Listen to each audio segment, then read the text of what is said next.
ପହଞ୍ଚିଲା ନୂଆ ଘରେ ଯୋଉଠି ଏସି ଲାଗିବ। ତ ଦେଖନ୍ତୁ ତାଙ୍କ ନୂଆ ଘର ଏଇଟା ମୁଁ ଦେଖେଇ ଦେଉଛି ଆପଣଙ୍କୁ। ତାଙ୍କର ନୂଆ ଘର ଏଇଟା ତ ଫାଷ୍ଟ ପରେ ଏସି ଲାଗିବ ଏଇ ରୁମ୍ରେ। ତ ତା ଅପୋଜିଟ୍ରେ ଲାଗିବ ରୁମ୍ରେ। ତ ଏଇ ଦେଖନ୍ତୁ ଟୋଟାଲ ଏଣ୍ଟ୍ରି ନୂଆ କରିଛନ୍ତି ଏବେ। ତ ଚାଲନ୍ତୁ ଭିତରକୁ ଯିବା ଦେଖିବା କେଉଁଠି ଏସି ଲାଗିବ। ତ ସେ ଅନୁସାରେ ଭାଇଙ୍କି ଦେଖିଦେବା ଯେଉଁ ଦୁଇ ଭାଇ ଆସିଥିଲେ। ଘର ବହୁତ ବଢ଼ିଆ ହେଇଛି ଏବେ ନୂଆ ନୂଆ ହେଇଛି ନା ଭଲ ଲାଗାଉଛି। ତା ଭିତରେ ଏଣ୍ଟ୍ରି ମୁଁ ଆପଣଙ୍କୁ ଦେଖେଇ ଦେଉଛି। ତ ଏସି କେଉଁଠି ଲାଗିବ ତ ଆମେ କେମିତି ଲଗାଇବା ମୁଁ ଆପଣଙ୍କୁ ଦେଖେଇବି। ତ ଏଇ ଯେଉଁ ଫାଷ୍ଟ ଯେଉଁ ଭିଡ଼ିଓ କରିଥିଲେ ଅନଇନଷ୍ଟଲ୍ କରିଥିଲେ ଯେଉଁଟା ଆମେ ଖୋଲିଥିଲେ ଏବେ ଦେଖିବେ ଆପଣ ଯେଉଁଠି ଏସି ଲଗେଇବା ଆମେ ସେଇଠି ଦେଖିବା। ତ ଏସି ଏଇ ରୁମ୍ରେ ଲାଗିବ ଏଇଠି ଲାଗିବ।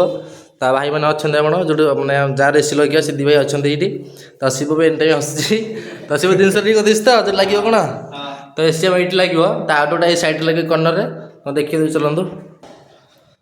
ତ ଆଉଟଟା ଆମେ ଏଇଠି ରଖିଦେବା ଏଇ ସାଇଡ଼୍ରେ। ତ ସୁବିଧା ହେବ ନେକ୍ସଟ ଟାଇମ୍ ସର୍ଭିସିଂ କରିବା ପାଇଁ ଏଇଠି ସୁବିଧା ହେବ। ତ ଏପଟେ ଆମେ ଭିତରେ କରେଣ୍ଟ ଟାଇଟ୍ ମାରିଦେବା ଭିତରେ ପାଇପ୍ ଦେଇକି। ତ ପାଇପ୍ଟା ଏ ସାଇଡ଼୍ରେ ଆଣିକି ଏଇଠି ଆମେ ଲଗେଇଦେବା ଆଉଟର। ତ ପାଇପ୍ କରେଣ୍ଟ ମାରିଦେବା। ତ ଚାଲନ୍ତୁ ଫାଷ୍ଟ ଇନଡୋର୍ ଲଗେଇବା ତାପରେ ହିଁ ଆଉଟଡୋର୍ ଲଗେଇବା।